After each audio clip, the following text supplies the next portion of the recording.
Hello friends, you are welcome on my YouTube channel Learn and Study. Now I am going to tell you about some basic and most important chapter matrix which are given here and which questions always comes in our examinations, UP board examinations and others. तो पहली जो हमारी जो exercise है 3.1 उसका first question क्या है matrix में ये दिया गया है अवयव ए बराबर बिग ब्रैकेट के अंदर है ये 2 5 19 -7 पंक्ति में 2 35 √3 ये है स्तंभ में। फिर 35 - 2 5/2 12 पंक्ति दूसरी पंक्ति और दूसरा स्तंभ 5 - 2 1 तीसरी पंक्ति √3 है -5 17 और तीसरा वाला जो स्तंभ है 19 5/2 -5 पंक्ति 3 खत्म हो गई लेकिन चौथा एक स्तंभ बड़ा है -7 12 17 तो 3 पंक्तियां 4 स्तंभ हमें याद कर लेने हैं यानी AIJ = है A3 4। तो आइएगा देखते हैं इसका क्वेश्चन कुछ इस तरह से सॉल्व करते हैं। जैसा कि मैंने लिखा है आपको शुरू में दिख रहा होगा क्वेश्चन प्रश्नावली 3.1 प्रश्नोत्तर नंबर 1 इसका हल करना है। हल में दोस्तों देखिएगा लिख लेते हैं। सबसे पहले हमने ये पढ़ा था यहाँ पे आपको दिख रहा होगा कि इसमें पूछा है अवयव की कोटि क्या है, दूसरे में पूछा है अवयवों की संख्या क्या है। तो दोस्तों इसे सबसे पहले हम लिख लेते हैं अवयवों की कोटि। अवयव की कोटि पहला निकालना है हमें। अवयव की कोटि यानी कि उसका क्रम किस प्रकार चल रहा है, वो ऑर्डर एक तरह से कह सकते हैं पूरे अवयव का मिला करके ये निकालना है। दूसरे वाले में पूछ रहा है अवयवों की संख्या यानी नंबर ऑफ एलिमेंट्स कितने प्रेजेंट हैं उनकी कोटि का मल्टीप्लिकेशन। अवयवों की संख्या। उसके बाद तीसरे में हमें ये निकालना दिया गया है एलिमेंट यानी कि अवयव क्या होंगे। अवयव A13 यानी ए फर्स्ट रो थर्ड कॉलम का कौन सा एलिमेंट होगा। सेकंड में निकालना है A21 second row first column का कौन सा होगा। थर्ड में निकालना है A33 यानी कि थर्ड रो थर्ड कॉलम का कौन सा अवयव तीसरी पंक्ति तीसरे स्तंभ का कौन सा होगा। और दूसरी पंक्ति तीसरे स्तंभ का यानी कि सेकेंड रो थर्ड कॉलम। इतना चीज़ हमें निकालना है। तो आइए जो क्वेश्चन हमें दिया गया है अवयव मैट्रिक्स उसे बना लेते हैं, उसकी श्रेणी को बना लेते हैं। तो यहाँ पे लिखेंगे A = ये जो बड़ा सा बना है बड़े ब्रैकेट में इसको बना लेते हैं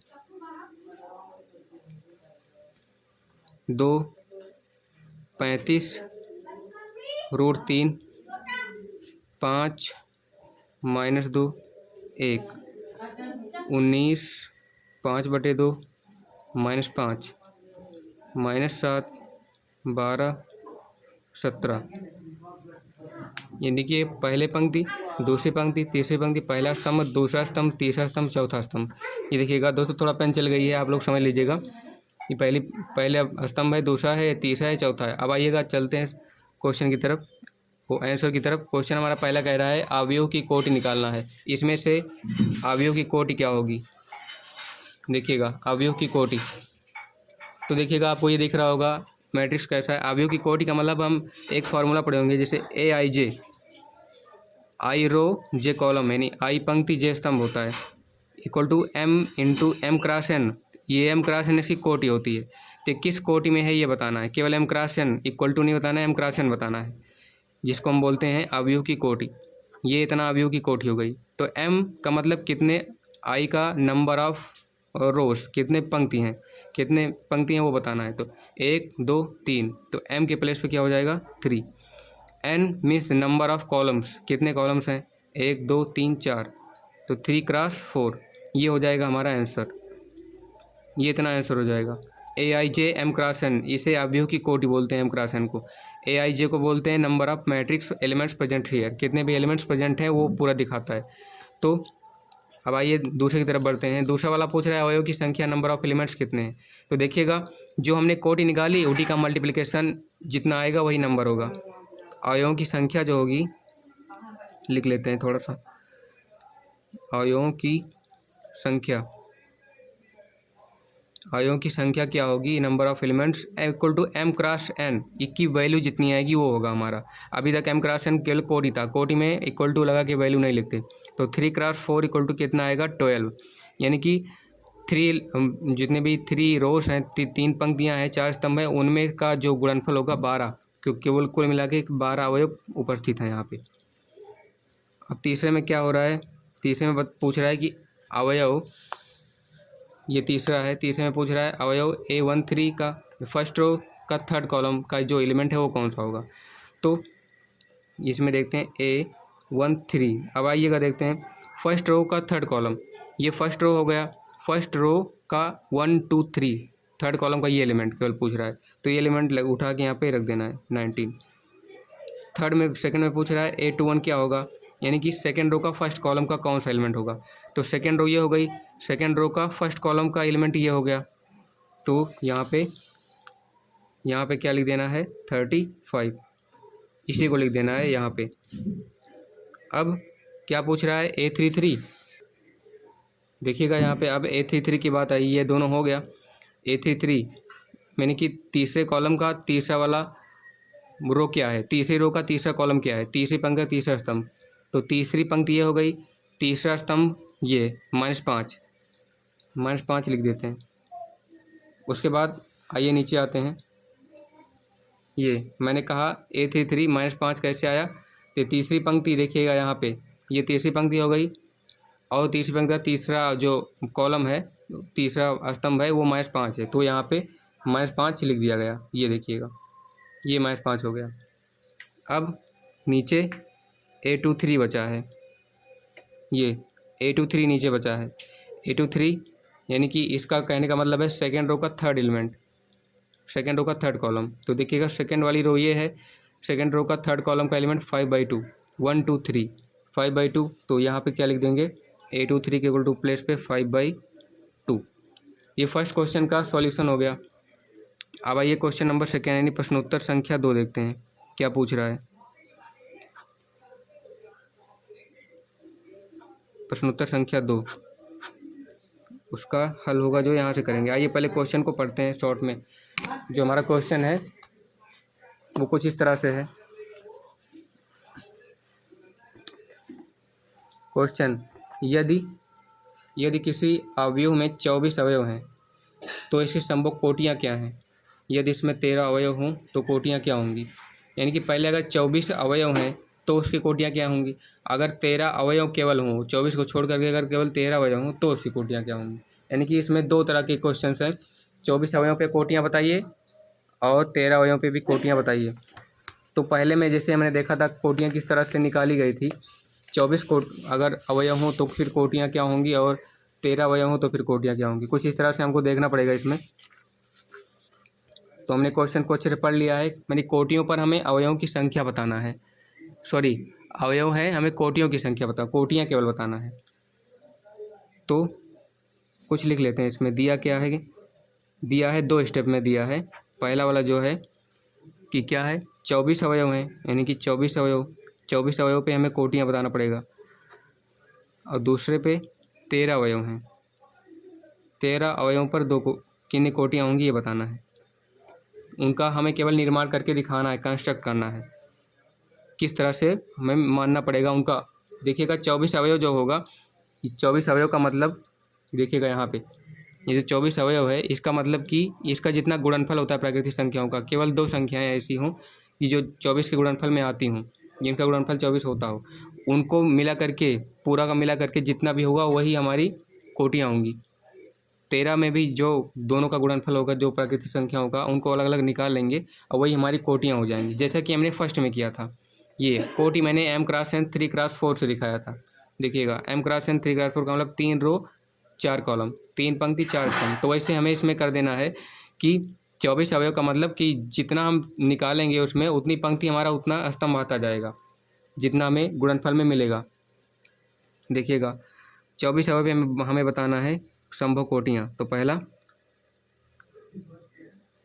पहला हमें लिख लेना है संभव कोटियाँ। संभव कोटियाँ क्या होंगी, यानी पॉसिबल ऑर्डर पेयर्स। जोड़ा होगा 2 अवयवों का। तो कितने पे? 24 अवयवों पे। तो 24 अवयवों पे देखते हैं क्या होगा। देखिएगा गुणनफल से तोड़ेंगे तो 1 से लेकर के चलेंगे 1। अब कितना का गुणा करें 24 आ जाए 24, यानी 1 का गुणा 24 करेंगे तो 24 आएगा, कॉमा 2 वाला देखते हैं। 2 में कितना आता है? 2 से 12 24। आइए चले 3 से, 3 पे कितना आएगा? 3 अट्ठे 24। 4 से तोड़ेंगे तो 4 गुणे 6। 5 से नहीं टूटेगा क्योंकि 5 पचम 25 हो जाता है। 6 से 6 चौक 24।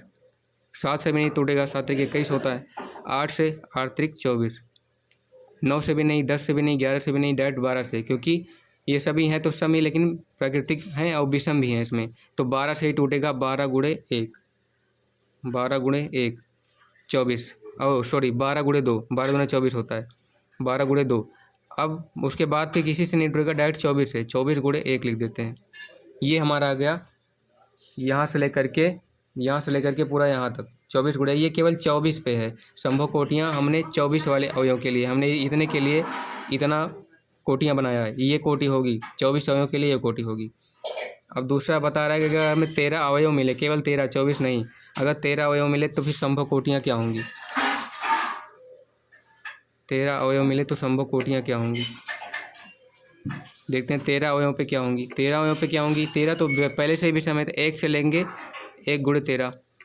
तो फिर ना 2 से, ना 3 से, ना 4 से, ना 5 से, ना 6 से, 7 से भी नहीं, 8 से भी नहीं, 10 से भी नहीं, 11 से भी नहीं, 12 से भी नहीं, कि 13 से ही टूटेगा क्योंकि ये विषम है। तो 1 गुणे 13, उसके बाद 13 गुणे 1, ये इसकी संभव कोटियाँ हो जाएंगी 13 पे। तो अगर हम इसको इन दोनों को एक साथ भी कर दें, अगर मैं इसको यहाँ पे भी लिख दूँ 1 गुणे 13, 13 गुणे 1, तो भी गलत नहीं होगा। क्यों? क्योंकि एक ही क्वेश्चन में पूछा है। मैं अगर 2 पार्ट में किया होता, मैंने 2 पार्ट में आपको इसलिए करके दिखाया कि आपको अच्छे समझ में आ जाए। अगर हम इसको एक ही पार्ट में क्वेश्चन का आंसर पुट कर देंगे तो हमारा बहुत ही सूटेबल होगा। देखिएगा ये है, ये इसका आंसर हो जाएगा। अब इसका थर्ड पार्ट आइए दोस्तों देखते हैं। इसका क्वेश्चन, इस एक्सरसाइज का तीसरा वाला जो क्वेश्चन है वो क्या है। क्वेश्चन में बोल रहा है इसी की तरह है, आपको होमवर्क में करके लाना है। यदि किसी अवयव में 18 अवयव हों, देखिएगा किसी अवयव में 18 अवयव हों हैं, तो इसकी संभव कोटियाँ क्या हैं? वही पूछ रहा है ना, संभव कोटियाँ क्या हैं 18 पे। और फिर पूछ रहा है यदि इसमें 5 अवयव हों तो क्या होगा, यानी कि 18 अवयव हों तो संभव कोटियाँ बताइए। अगर 18 को छोड़ के केवल 5 अवयव हों तो संभव कोटियाँ क्या होंगी? संभव कोटियों का मतलब क्या होता है कि संभव पंक्तियाँ और संभव और कॉलम, यानी संभव स्तंभ, उनका गुणनफल जितने भी रूप में टूटेगा वही आपका संभव कोटियाँ होंगी। तो ये आपको होमवर्क में करके लाना है। तीसरा वाला क्वेश्चन ये आपको मैं बुक में दे रहा हूँ। तीसरा वाला क्वेश्चन यानी कि मैं इस पर टिक किया हूँ, आपको होमवर्क में करके लाना है। आइए बढ़ते हैं चौथे क्वेश्चन की तरफ। चौथा वाला है 1 2 गुणे 2, यानी 1 2 क्रॉस 2 अवयव ए बराबर ब्रैकेट में है, बड़े ब्रैकेट में ए आई जे की रचना कीजिए जिसके अवयव निम्नलिखित इस प्रकार प्रदत्त हैं। ठीक, 2 क्रॉस 2 में करना है हमें। 2 क्रॉस 2 में ए बराबर आई जे की रचना करना है जिसके अवयव इस प्रकार हैं। पहला क्वेश्चन क्या है? ए बराबर ए आई जे ब्रैकेट आई प्लस जे का होल स्क्वायर बाई 2। आइए ये वाला देखते हैं। 2 क्रॉस 2 में हमें दिया है अवयव, यानी 2 क्रॉस 2।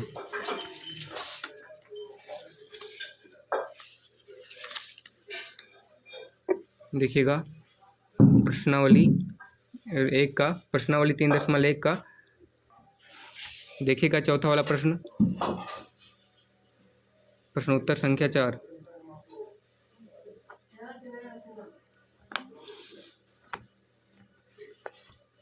प्रश्नोत्तर संख्या 4 ये है। 4 का ये जो क्वेश्चन होगा किस प्रकार होगा, इसमें हमें दिया है 2 क्रॉस 2 में तोड़ना है इसे।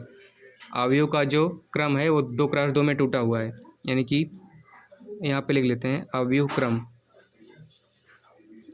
क्रम कितने में है? 2 क्रॉस 2 में।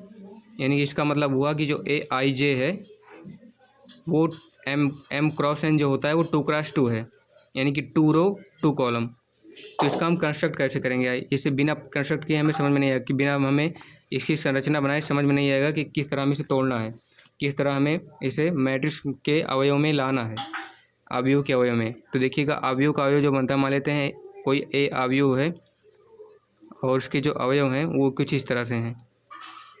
उसके ए आई जे के हिसाब से हम मान लेते हैं कि ए, मान लेते हैं पहला कॉलम पहला पहला कॉलम पहली पंक्ति पहला कॉलम।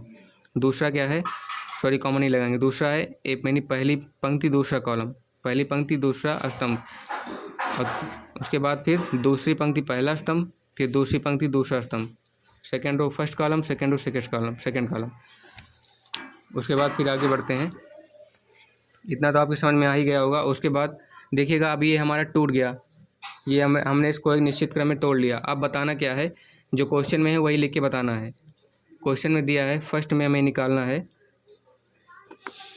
आइएगा देखते हैं फर्स्ट में क्या है, ए आई जे यानी कि अवयव का क्रम जो दिया गया इस प्रकार से निकालना है। ए आई J equal to I plus जे का होल स्क्वायर बाई 2, ये निकालना है हमें। तो देखिएगा आई की मैक्सिमम वैल्यू जो होती है, मैं यहाँ पे ब्रैकेट में लिख दे रहा हूँ, आई इक्वल टू देखिएगा A11 पहले निकालेंगे तो मैक्सिमम वैल्यू हमारी 1 तक ही जाएगी, क्योंकि A11 तक निकाल रहे हैं। तो A11 यानी कि आई की वैल्यू भी 1 और जे की वैल्यू भी 1, क्योंकि ए आई जे के प्लेस पे A11 है, बटे 2 का होल स्क्वायर। ये क्या हो जाएगा, 2 का स्क्वायर बटे 2 यानी कि 4 बटे 2 बराबर 2। अब क्या, ये तो हमारा हो गया, ये A11 यहाँ पे हमने ये निकाल लिया A11। अब बारी है इसकी A12 की। A12 को कुछ इस तरह से निकालते हैं, इसका भी एक निश्चित क्रम है। A12 यानी कि first row second column, first row second column का एलिमेंट क्या होगा, उसके लिए भी फार्मूला क्या है, आई प्लस जे का होल स्क्वायर रखना पड़ेगा। यानी कि आई के प्लेस पे मैं डायरेक्ट लिख दे रहा हूँ आई के प्लेस पे 1, जे के प्लेस पे 2 का होल स्क्वायर बाई 2, 3 का स्क्वायर बाई 2 बराबर 9 बटे 2। दूसरे वाले कॉलम का पहला जो अवयव होगा, दूसरे वाले स्तंभ का दूसरा वाला अवयव, पहले वाले स्तंभ का दूसरा वाला अवयव जो होगा वो 9 बटे 2 होगा। उसके बाद फिर तीसरा कह रहा है, तीसरे में क्या है, A21 हमें निकालना है, यानी कि सेकेंड रो फर्स्ट कॉलम, दूसरी पंक्ति का पहला स्तंभ का अवयव क्या होगा। A21 देखिएगा ये क्या हो जाएगा, 2 + 1 का होल स्क्वायर बटे 2, 3 का स्क्वायर बटे 2। A21 भी क्या हो जाएगा, 9 बटे 2। और उसके बाद लास्ट वाला जो बचा है, लास्ट वाला है A22, ये वाला, ये निकालना है हमें यहाँ पे A22 यानी कि 2 + 2 का होल स्क्वायर बाई 2, 4 का स्क्वायर बाई 2 यानी कि 16 बटे 2। 16 को 2 से भाग देंगे तो 8 आएगा। तो ये जो हमने ऊपर बनाया है, अब हमें इसकी वैल्यू हमें मिल गई है। तो जो हमारा निश्चित अवयव होगा A बराबर, वो कुछ इस तरह से निकल के आएगा। A11 जहाँ पे A11 है, A11 जहाँ पे है यहाँ पे, उसके प्लेस पे क्या होगा, A11 की वैल्यू, A11 की 2 है तो यहाँ पे 2, फिर A12 का ऐसे लिखते चले जाएंगे। A12 का है 9/2, A21 का है 9/2, इसका भी वही है। फिर A22 का 8। तो ये हमारा निश्चित क्रम बन गया, यही हमारा आंसर हो गया। इसी फॉर्मूले का यूज करते हुए आपको A = जो दिया गया है M क्रॉस N का, इसी का यूज़ करते हुए आपको यहाँ तक यानी कि सेकंड का भी और थर्ड का भी, सेकंड वाले में डिवाइड करना है, थर्ड वाले में भी डिवाइड करना पड़ेगा। इसी फार्मूले का यूज़ करके आपको कर लेना है, जो कि क्वेश्चंस आपको दिए गए हैं। मिलते हैं आपको नेक्स्ट वीडियो में, तब तक के लिए धन्यवाद।